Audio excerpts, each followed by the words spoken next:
Alright, how you guys doing today? Hope you can hear me here by the highway.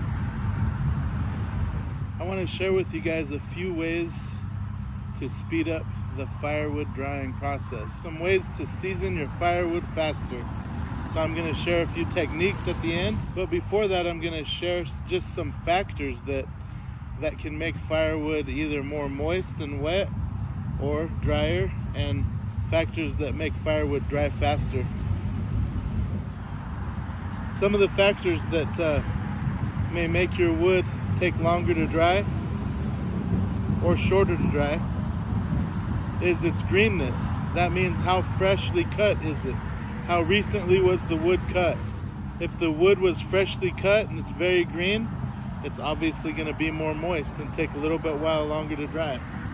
If it was cut a year or two ago and it's still in log form, then it's already got a head start drying. Not only that, but the season in which the wood was cut, whether it was cut in spring, summer, fall, winter, that actually affects its dryness as well. If it was cut in winter time, when less sap is flowing through the wood will actually take less time to dry. So that can be a bonus there, that can be a plus. Some people think that pine and spruce and all the evergreens, conifers, some people think that those put off more creosote when burned and that they're dangerous. That's not true. They have sap just like any other tree. Every tree puts off creosote. It simply comes from burning wood that isn't dry. It comes from burning sappy wood. So any species will put off creosote. When we talk about seasoning wood, a lot of people think it means to let it dry for a season, let it dry for a summer, a winter, a fall, a spring, or all year. No, it just means seasoned, like when you talk about a human being. Oh, that guy or that gal is well seasoned. Somebody who's gone through a lot of experience and preparation to get to a right point, a ready point. And that's the same with firewood. When firewood is well seasoned, it's been well prepared. It's gone through the time necessary to now be ready to be burned. And typically when we talk about seasoned wood, we're talking about wood that is at 20% moisture or lower. And the way you can get that moisture percentage accurately is through buying a moisture meter. You can buy one at your local box store, your big box store, Home Depot, Lowe's, any other store really, any other hardware store should have them. You split your wood in half, you take your wood splits that you've already split out of logs, you take that split, you split it in half, and then you test the inside of the split, not the outside of the split, the inside of the split. And that will give you an accurate reading on that piece of wood, and most likely that whole batch of wood that you split, if they're similar.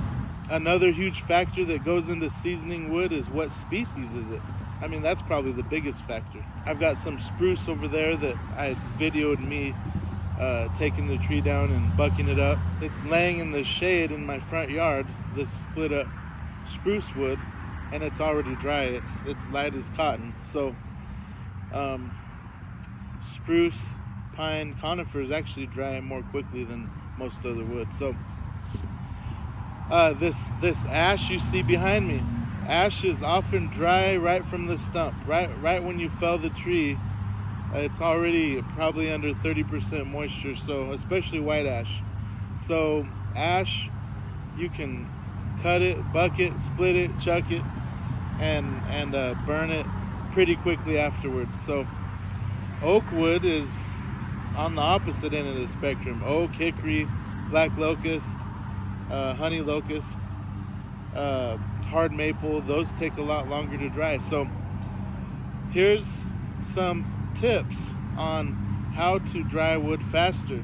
I'm going to give you 5 of them. You may not be able to do all 5 depending on your particular circumstances. If you have boiler wood, you may not want to do my first step, although I would. If you're burning in a boiler to heat your house, you might want big chunks of wood. But if you need to dry your firewood faster, split your wood. Split it smaller. Make more narrow splits in it. Here, let me show you.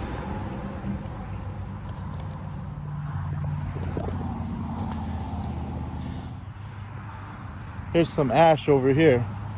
See? Because ash doesn't take long to dry, and that's often already dry, and soft maple.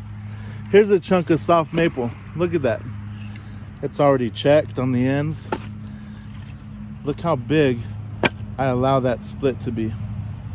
A lot of these ash splits, I let them be big, and I'll even leave the bark on some of the limb wood, especially if I can throw it on top and let it dry out up there. If not, I try to get at least one split in it. But see that ash and soft maple, here's another chunk of ash. Look how big I allow that to be. Not so with oak. It would take years to dry if you're doing oak like that. Here's about as big as I'll let oak be. Other than that, I do small splits with oak. See that?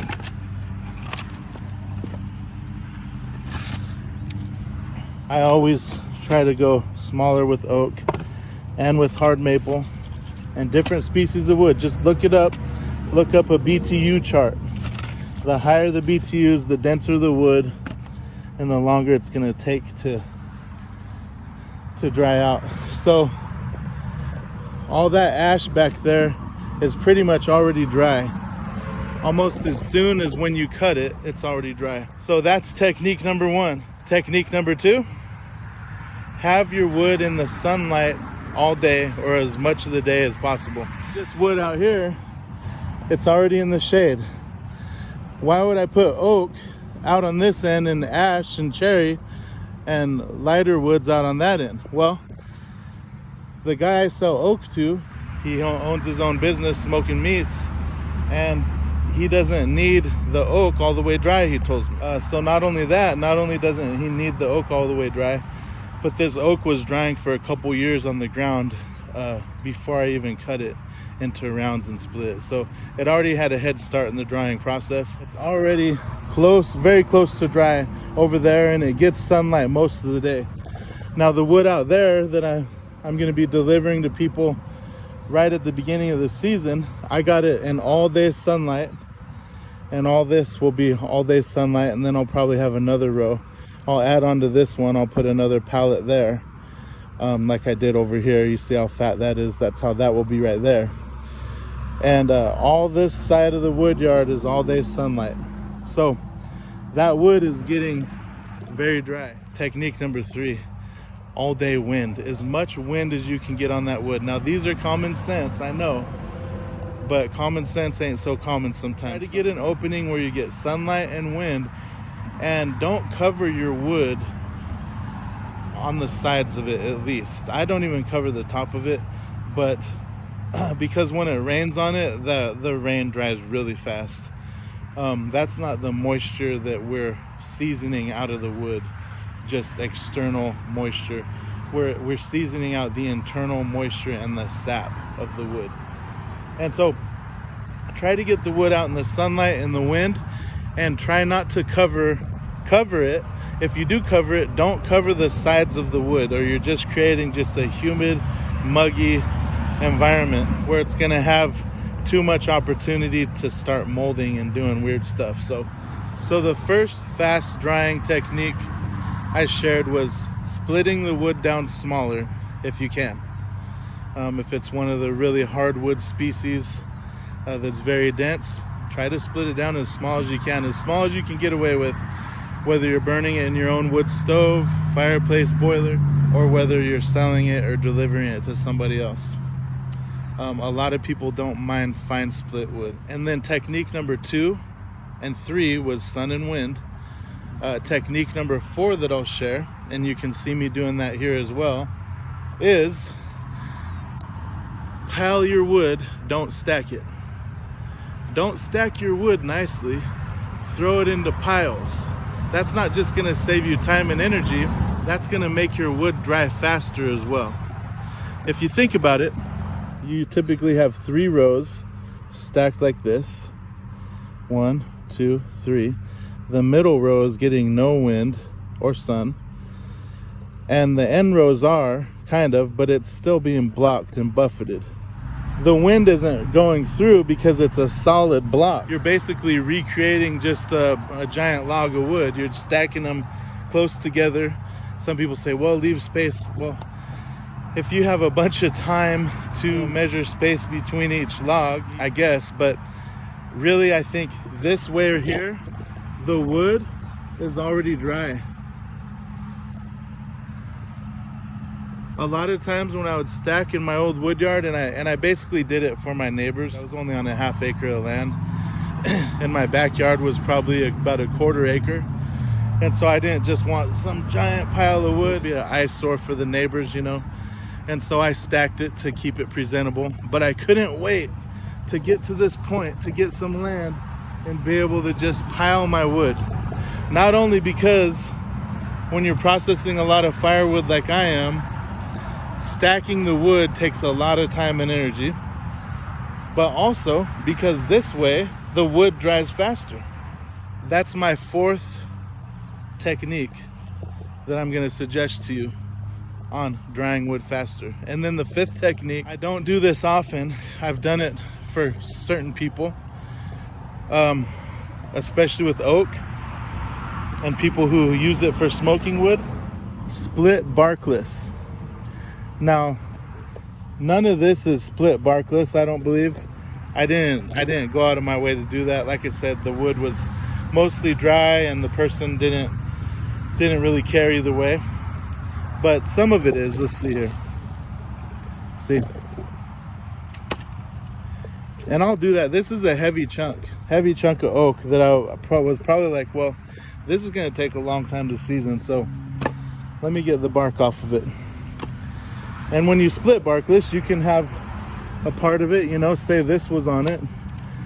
You're not gonna waste the wood. You're still gonna have other pieces of wood out of it, but you're trying to get the main chunk of wood in the middle of the round stripped of bark, like I did with this one here. So that's the fifth technique, split barkless. So on the 5 techniques of drying your wood faster, number 1, fine split your wood. Number 2, try to get it in the all-day sunlight. Number 3, get as much wind on it as possible. Number 4, pile it, don't stack it. If you can, if you're in an environment that will allow you to do that, pile it, don't stack it. And number 5, if you really need to, split it barkless. That bark traps the moisture inside the wood, and if you can split the bark off, you'll allow it to release moisture much quicker.